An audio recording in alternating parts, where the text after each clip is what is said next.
Hi, everybody. Welcome. Why is it that when people can no longer manipulate you, intimidate you, cheat, lie, play mind games with you, that because they can no longer do that, they then gossip about you, they slander your name, they actually, some of them, in the case of my marriage, after 32 years of marriage, he just threw me away like I was nothing. And that is not easy to, it's not easy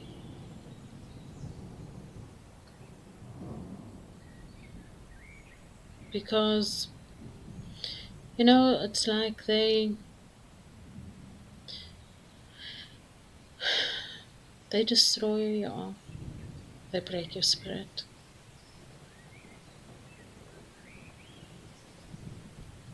And it's like finally when you wake up, because it's like I lived in this illusion. I was probably delusional.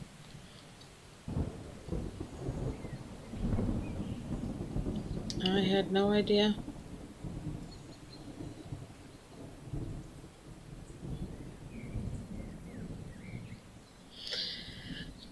And then when I finally had my awakening, it was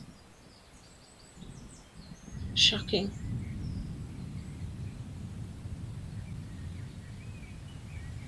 It completely broke me open.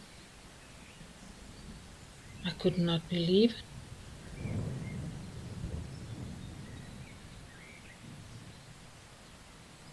But anyway, when I eventually found out, by the time I actually went to court to get a divorce, I felt and looked like a zombie because, and I'm sorry if I'm taking long to explain myself, it's emotional.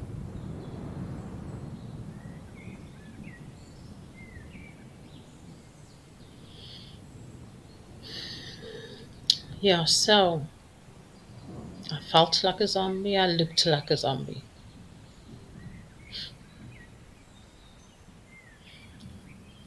And it was like I hardly had any light left in me. And I remember at the time I asked Archangel Michael to protect me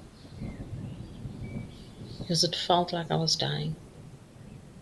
So I would ask Archangel Michael for protection every single day. Every night, if I would wake up, I would ask for his protection. And slowly but surely, I started gaining my strength back. And one day I just woke up and I decided today's the day I'm going to court and I'm going to file for divorce. And that's exactly what I did.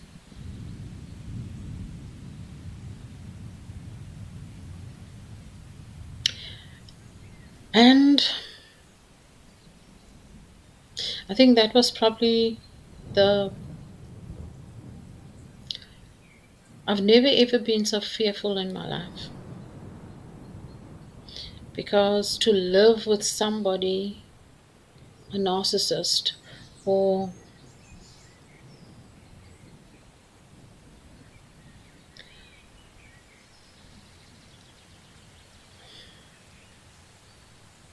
knows you have now stood up against them, it's not an easy thing. It's extremely challenging, for want of a better word. And I remember that he got a lawyer who was a family member. And I was told to get one as well. I had no income. You must remember my whole life, my whole married life, sorry.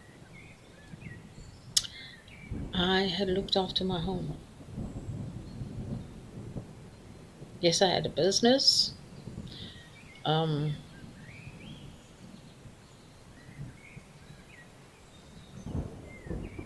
but I never um,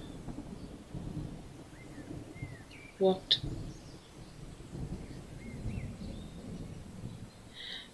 And I remember that,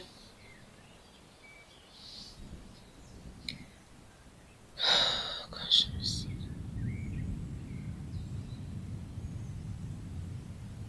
um, it kind of made our life not so good because my daughter was living there with her two children, and the little girl was 6 years old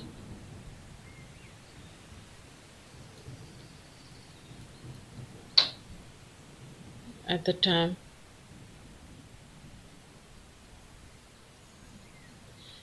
And the baby. And I remember I used to go out with a friend of mine who lived next door, lady who became a very good friend of mine. And she knew what I was going through at the time, and she would take me out with her. So we went to, I remember her son was singing in a church choir, and we went to the cathedral in this huge cathedral in Cape Town.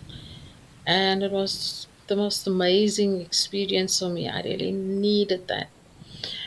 And what he actually said to his friend was that when I came home, firstly, he had locked the gate.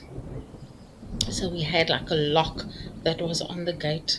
And oh my word, I'd actually completely forgotten about this. It just came to me now that we used to have a lock on this gate, and he would have a set of keys, and I would have a set of keys for this particular lock. And one of the keys didn't turn very well. So he said, because of that, him be having more strength, he would actually take that key and then he would give me the key, we, in which it would just turn in the lock without much effort. And somehow, knowing that I was going to go out that particular night, he gave me his key. He replaced my key with his. So I went to the cathedral with my friend. Like I said, it was a stunning experience. Came back home, and this was just, I think, just after 10 in the evening. And I tried to open the lock, and I could not, I could not, I could not. And then we struggled for quite a while. And then her son actually said, okay, I'm going to go fetch a chair and maybe you can climb off the wall.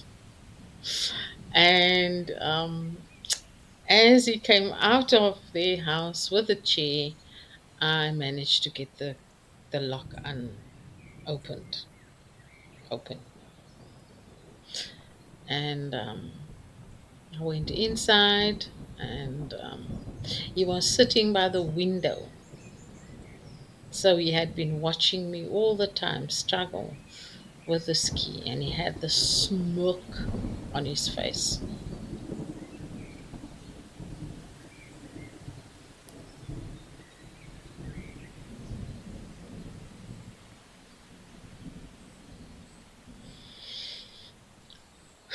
Anyway, like I said, living there, I had to live in that same house as him, according to my lawyer, because after he got his lawyer, I was told I needed to get one. I could not pay my lawyer because I had no income. He had taken all monies away from me. I had no income. I had to sell my guitar to have some income, to at least have 1,000 rand to put down as a deposit for her. the bulk of the money would come after the divorce. She was willing to help me out in that way, for which I am thankful. And so I had to stay in the house until the divorce, because otherwise I would lose my share. Anyways, then he would swear a lot in the house. He would get angry, and it was so unpleasant. It was like your body was in a constant fight or flight. And we stayed there, I think it must have been 4 weeks that my daughter and I lived there. And then towards the end, we just couldn't anymore. And she managed to get an apartment, and I moved with her under the guise that I was looking after her kids while she was working. We just couldn't take it any longer. It was mentally, it was exhausting. And during this time, I came home one evening, and he had told his friend that I actually just came home to wash myself because I had slept with some man.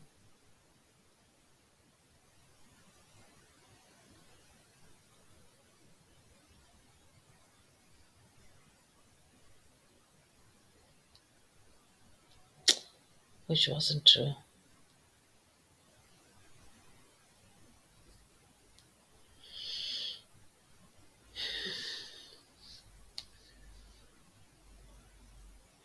He really slandered my name.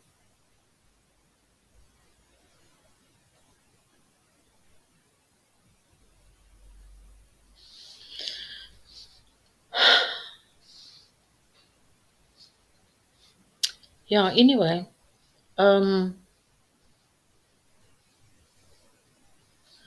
I remember, yeah, coming home the one evening, and he was busy eating. And I can't remember what happened, but we had an argument.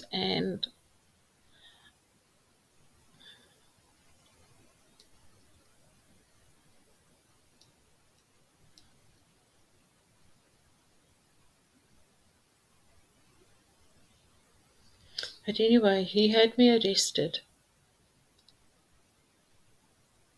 for domestic violence. And I remember my back was still sore then, and I had inflammation in my back. I was lying down on the bed, and he came into the room and he said to me, "There's someone to see you." And I struggled to get up. Eventually, I went into the lounge, and there are these two detectives and a constable standing, and they said, um,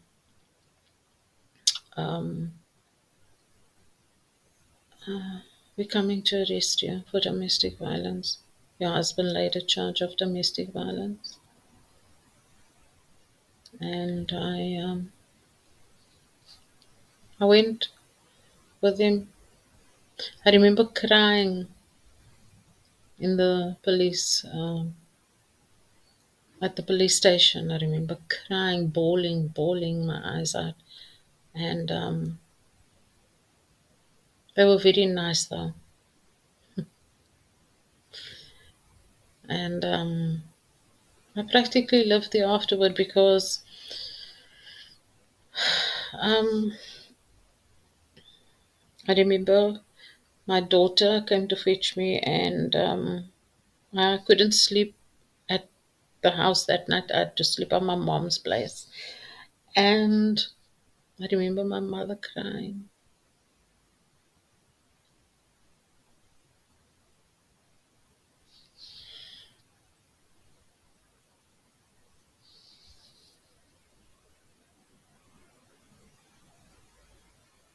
How does anybody live with themselves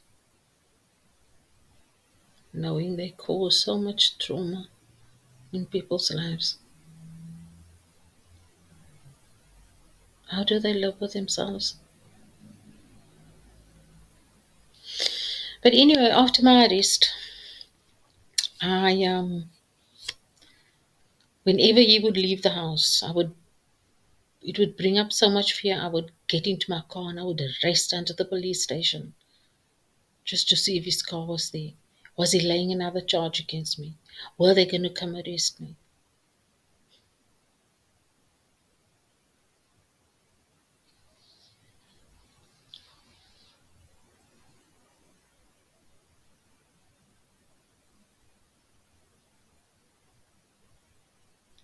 And I remember the one day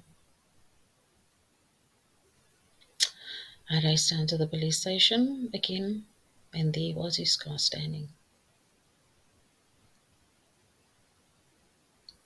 And I can tell you this, I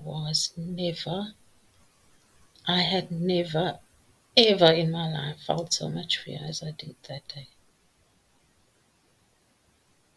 I was physically shaking from fear. And I remember I was still looking after my two grandchildren at that time.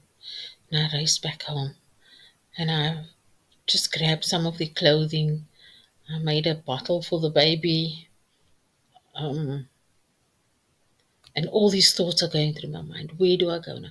I'm going to run away. I'm not going to let them arrest me again. And I was thinking of just driving off into the distance. But what about the kids? And panic, fear, confusion. And I drove down to the beach and I just sat there probably for like 2, 3 hours. I don't know, till eventually my granddaughter said, but we're hungry. It's like I snapped out of it. And I decided to drive down to my sister's place and hide my car just in case the police came around there and saw my car standing there.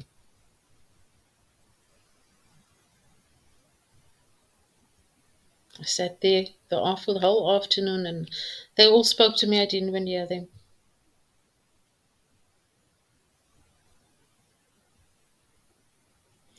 But anyway, I went through my divorce. He told everyone that I left him because of another man. I was having an affair with a man,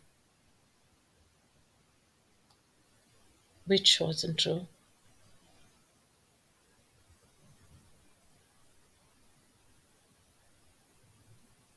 I remember his mom saying, "Oh, she wants to divorce you because of the money." What money? He had made so much debt. Oh,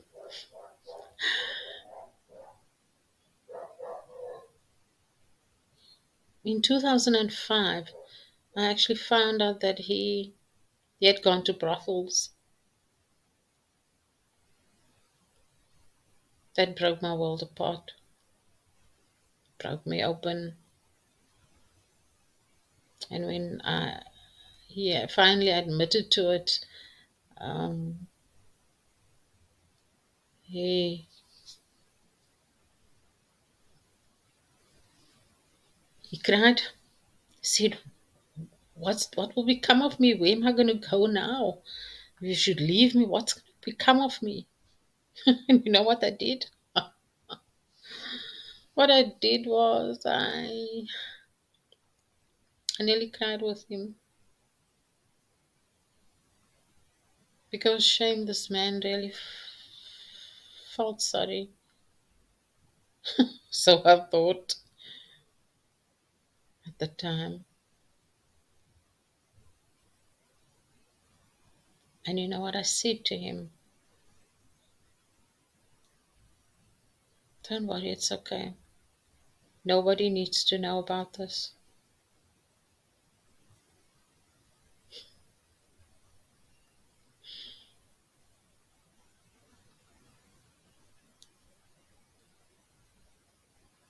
Nobody needs to know about this.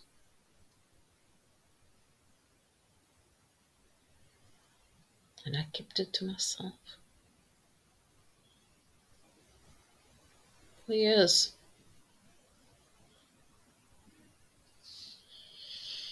It was only years later that I told my daughter, my oldest daughter.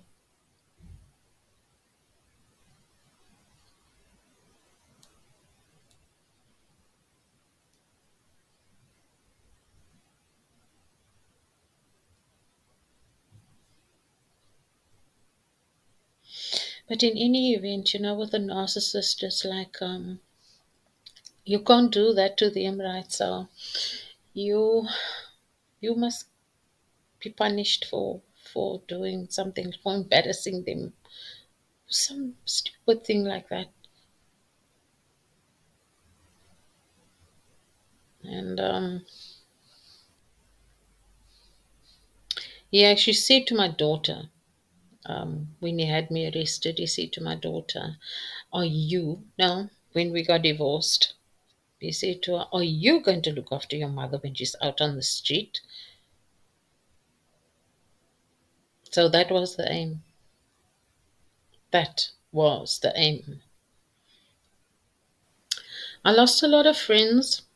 Well, all our mutual friends, like 90, probably 98% of them I lost. Um, Family members, they believed him that there was someone else in my life and that's why I left him.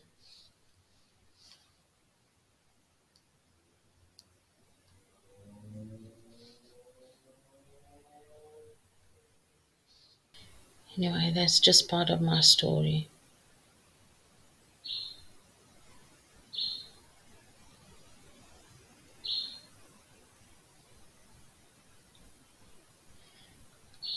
I hope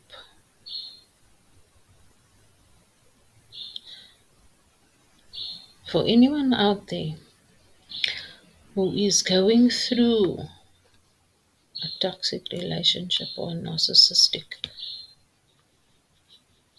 relationship, find the courage within yourself to leave.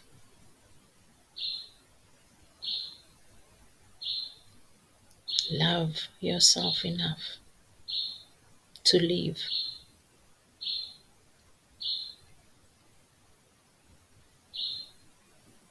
Love you.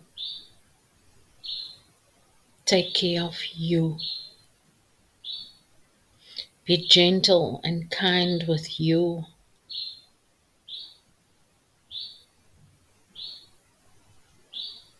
And don't let anyone ever tell you that you deserve less than.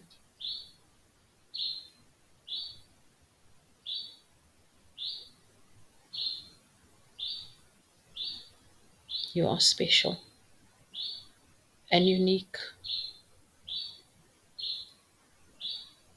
and you deserve the best in life.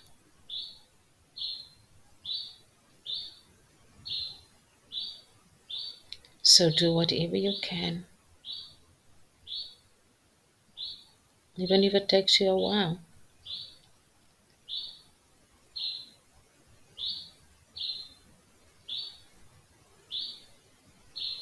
But move forward towards your life, your best life.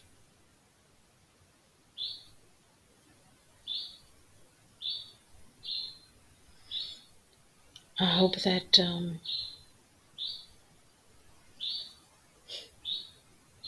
something in my story can help you. Maybe this is just me finally being brave enough to let it out.